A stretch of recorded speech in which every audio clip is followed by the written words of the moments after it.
It is now my great pleasure to introduce to you a very special guest, our keynote speaker, Dr. Johnnetta Betsch Cole. Johnnetta Betsch Cole is the director of the Smithsonian National Museum of African Art. She's an educator, anthropologist, scholar, and author. She graduated from Oberlin College and earned her master's and doctorate degree from Northwestern University. She was president of two historically African-American colleges for women, Bennett College for Women and Spelman College. Her role is director of, which oversees a collection of 12,000 works of art, new exhibitions, and educational outreach. She also serves on the Scholarly Advisory Board of the Smithsonian National Museum for African American History and Culture. Dr. Cole received the 2013 Alston Jones Civic and Human Rights Award from the International Civic Rights Center and Museum. She holds 69 degrees from honorary degrees from colleges and universities, including her alma mater, Oberlin,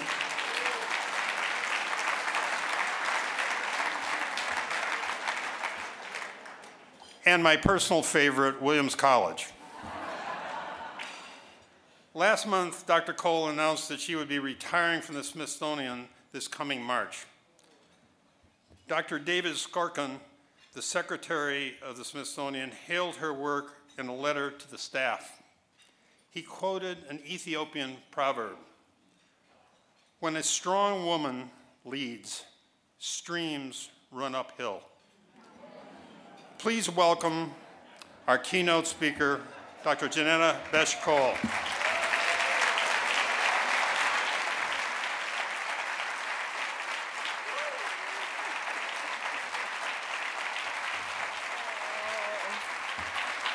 Thank you.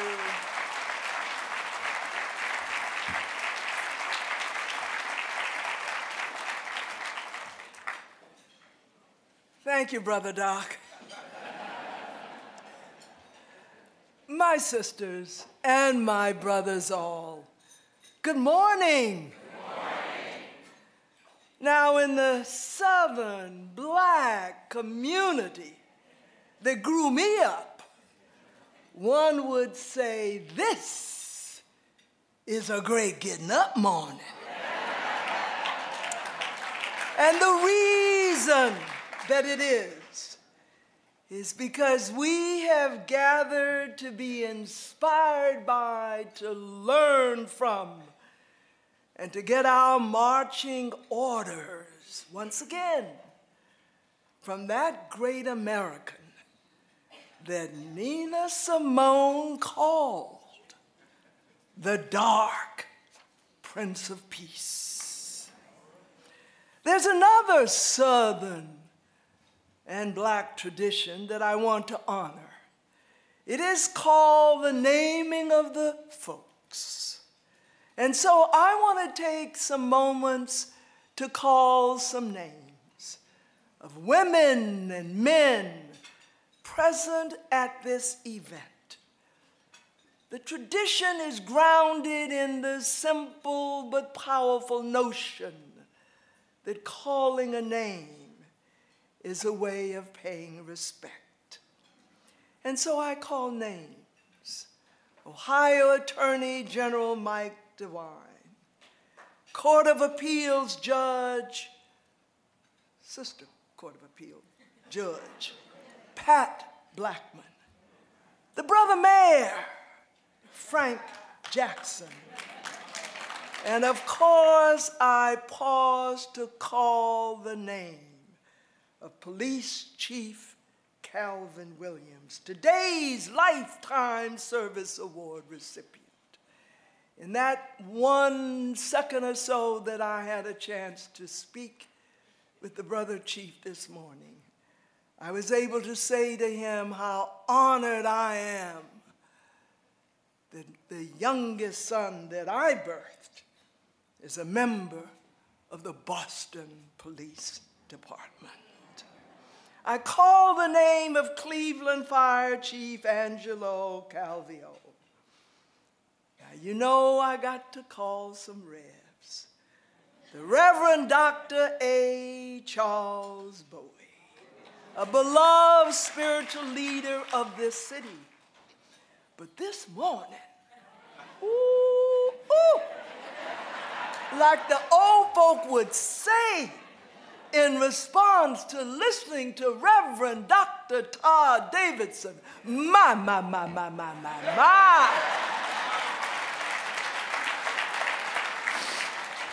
What a joy it was for me this morning to hug my dearest sister, community leader Carol Hoover, a member of the board of the Cleveland Clinic. And what do I say about the Superdoc? Except that we are all grateful to Dr. Toby Cosgrove and to all of his colleagues at the Cleveland Clinic for once again hosting this ever so important community event, but more importantly, for day after day after day, doing the work that they do. You know, Brother Chief of Police, you are so right. Your message of collaboration. And because I love African proverbs, I got to insert one right now. The proverb says, if you want to go fast, go alone. If you want to go far, go together. Now, I am a proud alumna of Oberlin College. And I want to acknowledge the individual at the helm of that ever so special institution. We are very dear friends, and it is always that I greet him as Brother President Marvin Krislov. He is with us today. And then I want to say that not from the top, not from the middle, but from the bottom of my heart, I want to thank Oberlin alumna, Sister Eleanor Hayes, who did so much to facilitate my presence here. You know her as the Director of Communications, and therefore she plays such an important role in organizing this event. Now, I simply cannot fail to recognize the presence of the legendary, the incomparable Reverend Dr. Otis Moss, Jr.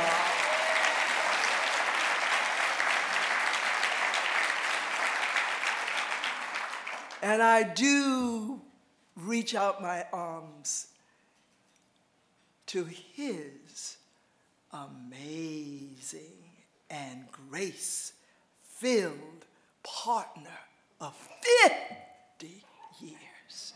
Is it over by now? No, I mean over 50 years. Edwina Moss. Now, you know I'm going to do it, so you might as well listen.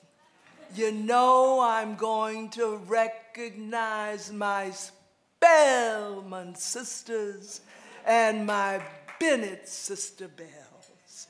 And I want to do a particular shout out, where are you?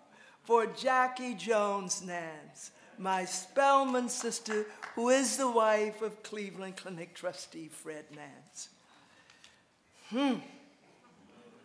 Where are you, my Soras of Delta Sigma Theta sorority?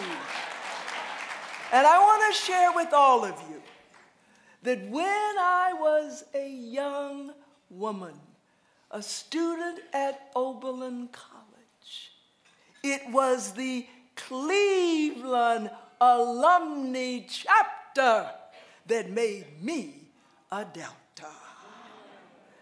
Greetings to my dear Link sisters, and a special greeting to Margot Copeland, the immediate past president of the Links Incorporated. As you know, a trustee of the Cleveland Clinic, CEO and chair of the Key Bank Foundation. Now, my sisters and my brothers all, while I remain an active and committed part of the ongoing civil rights movement, unlike Reverend Moss, I did not have the privilege of knowing and working with Dr. King. However, during my tenure as the president of Spelman College in Atlanta, I had the exceptional honor of getting to know Johnnetta Scott King.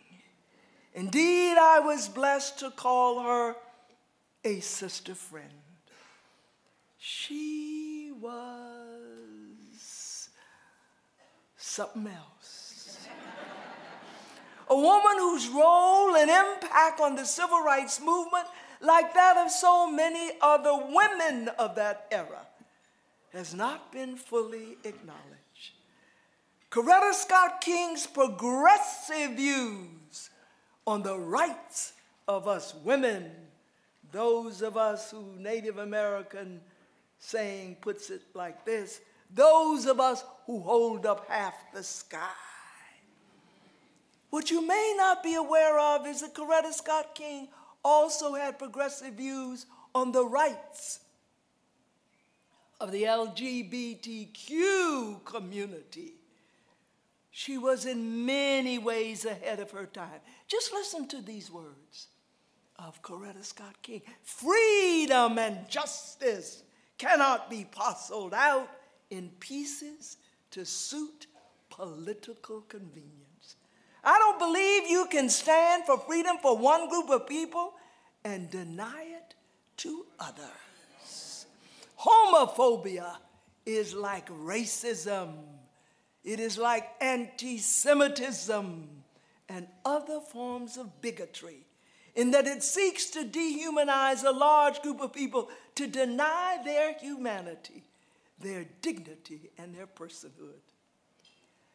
Were Dr. King among us today physically, I firmly believe that he would align himself with the views of his wife, Johnnetta. Indeed, he did align himself with those views. Listen to this passage from his letter from a Birmingham jail. Injustice anywhere is a threat to justice everywhere. We are caught in an inescapable network of mutuality, tied in a single garment of destiny. Whatever affects one directly affects all indirectly. And so to these words of the drum major for justice, Dr. Martin Luther King, I say amen. And a women too.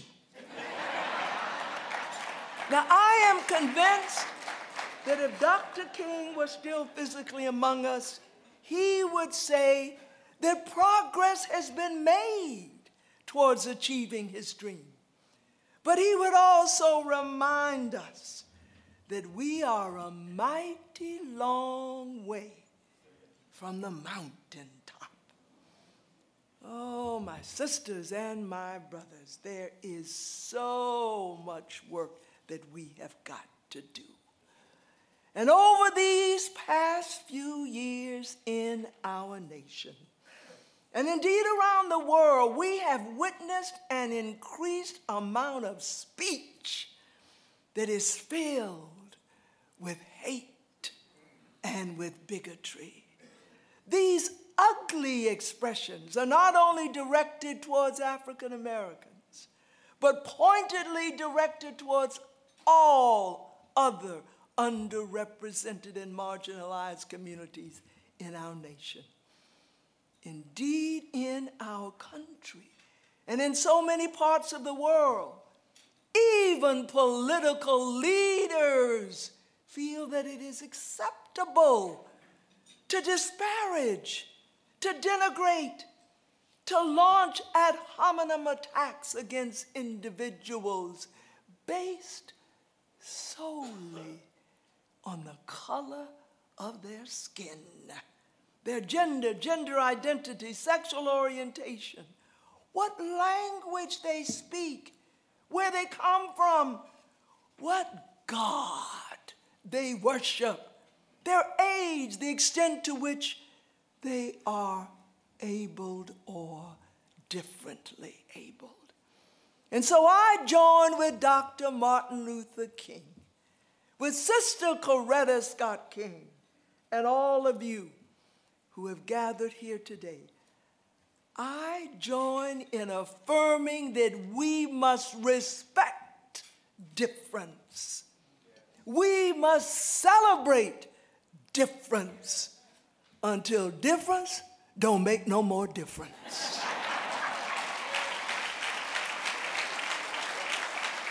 Why we can't wait is the theme that Brother Doc chose for this year's Martin Luther King Day of celebration.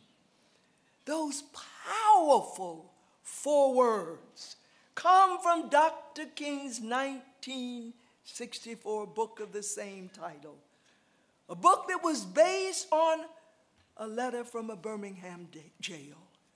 And let me focus for a moment on one of the critical points that Dr. King addressed in Why We Can't Wait and in a letter from a Birmingham jail.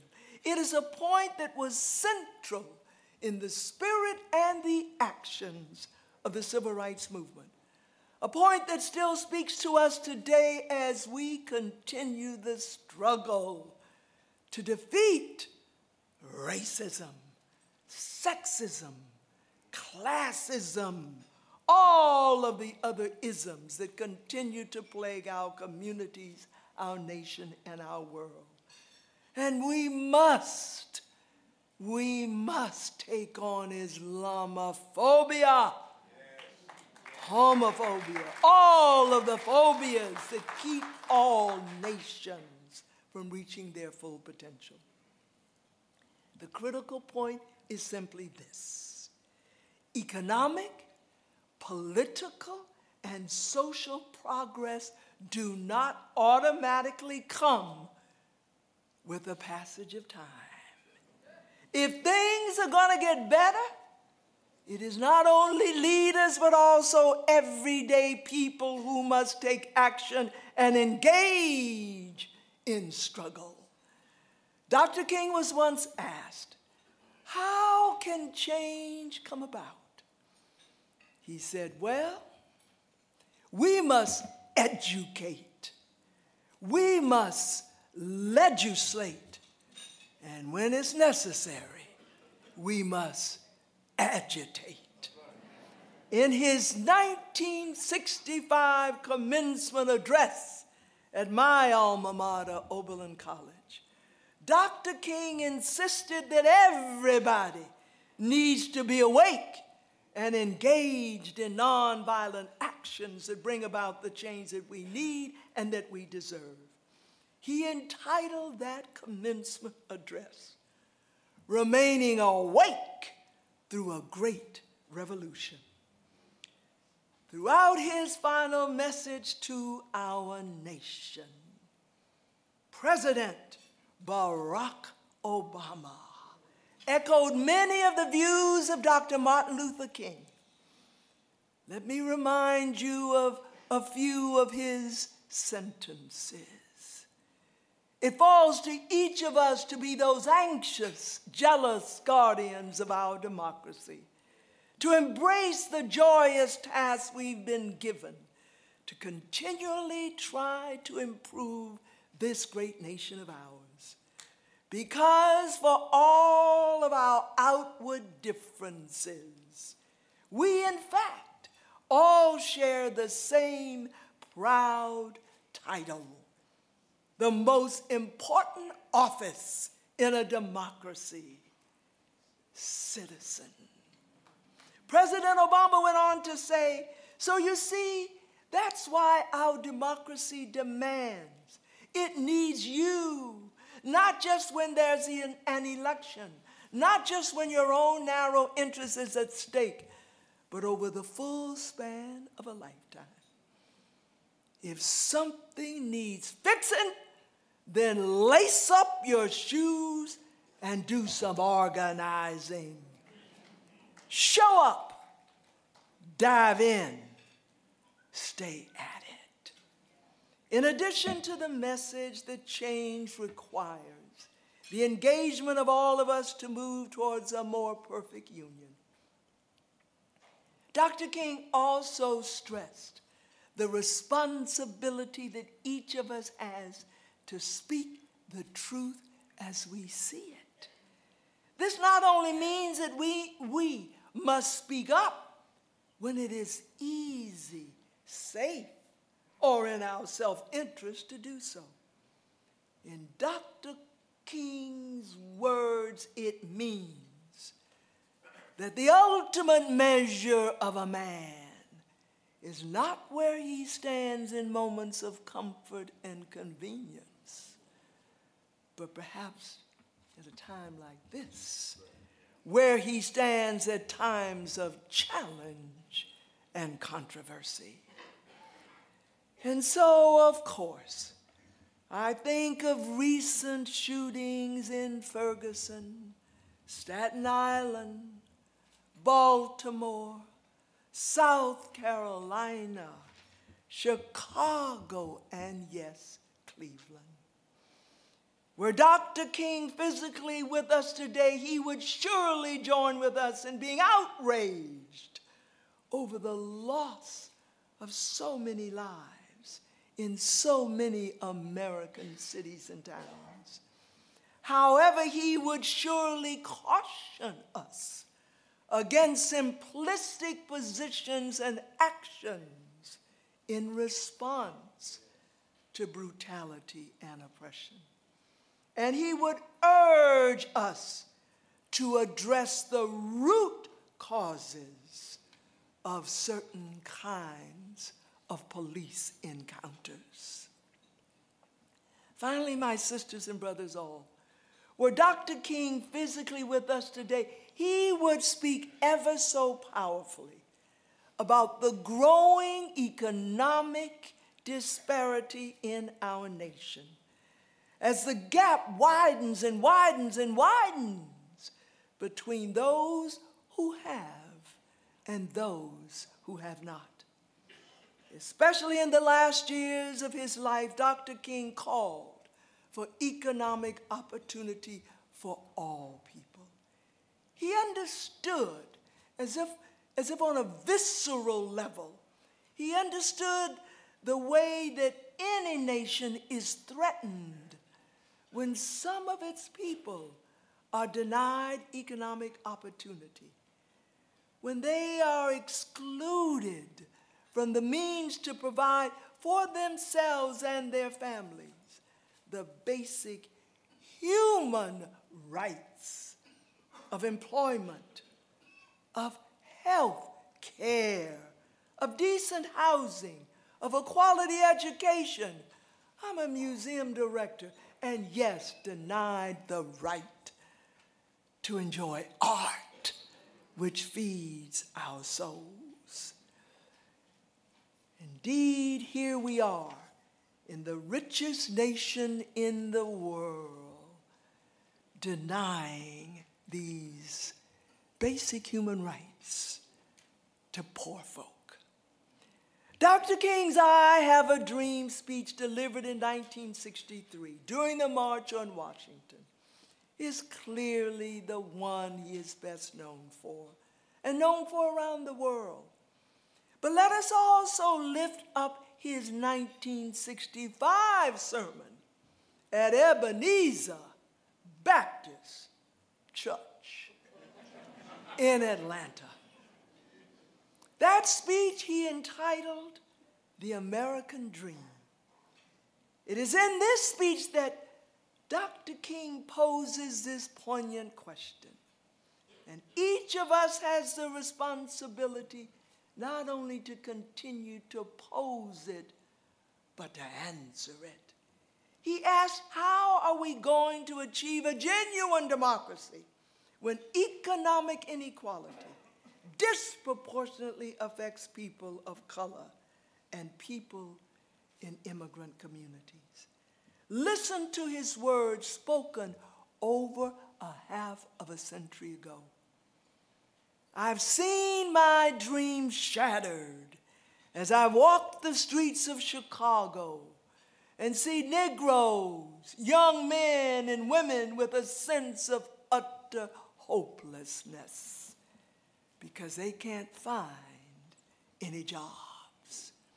I've seen my dreams shattered as I've been through Appalachia, and I've seen my white brothers along with Negroes living in poverty. And I'm concerned about white poverty as much as I'm concerned about Negro poverty. And so, my sisters and brothers all, it is time for me to begin to move toward closure. That's the Southern black religious tradition in me you move towards. And I want to do so by telling a story. It's a story that was told more than once by the great civil rights shero, Fannie Lou Hamer. Now, in this story, the last line is a response to the 4 points I have made in this talk. The last line will say, who will speak out against injustice anywhere? Who will continue the struggle to make Dr. King's dream a reality by showing up, diving in, and staying at it? Who will never shy away from speaking the truth? And who will commit to the struggle against economic inequality? Here's the story. One day, a group of young boys decided to play hooky from school. And so there would have been no point in doing that if they couldn't have gotten into some trouble, thought they. And so they looked around until they found at least something to do that they knew they were not to do. They found a bird. And under the leadership of the head of this little group, they just messed with this bird almost to within an inch of its life. But then they grew bored. Now what would they do? Aha, said the ringleader. I know what we're going to do. We're going to go up the road there where lives an old lady. Just because she's old, she thinks she knows everything. Well, we're going to show her. I am going to take this bird, and with it, I'm going to ask her a question she will never be able to answer. Well, what's the question? Said these young guys. Well, said the leader, I'm going to take this bird, put it behind my back, and I'm going to say, oh, lady, this bird that I have behind my back, is it dead or is it alive? Now, if the old lady says that the bird is alive, I'm going to crush it. But if the old lady says that the bird is dead, I'm going to let it go. Ooh, you should have seen the bumps, the high fives, they just knew. They had a question the old lady could not answer. So they found her. And the leader, with that inexcusable disrespect that only some of our young'uns have, he said, oh, lady, yo, You gonna answer this question? And with that warmth and love that so many of our elders have, she said, why, my son, I will try. He said, then listen here, old lady. You see this bird? I'm going to put it behind my back. Now you tell me, is it dead or is it alive? Well, in the tradition of many of our elders who grew us up, the old lady took her own sweet time. So she said, the bird. Uh-huh. You want me to tell you about the bird?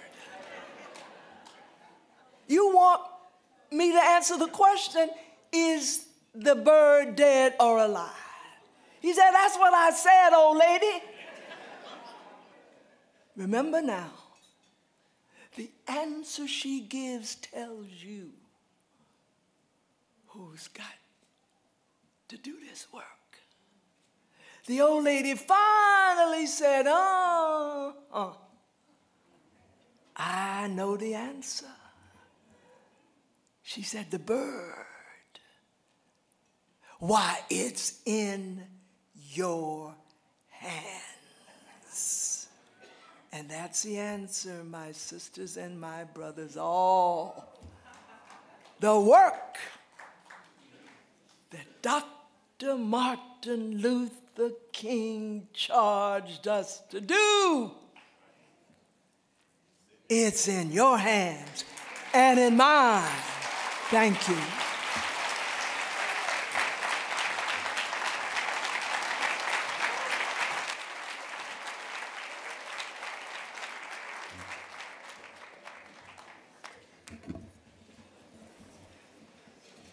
Dr. Cole, thank you very, very much for those very inspiring and enlightening words.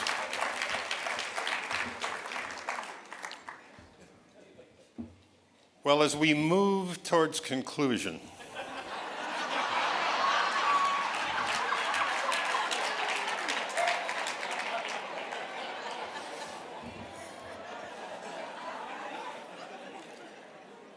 I hope you, like I am, are moved and inspired by the legacy of Dr. Martin Luther King, Jr.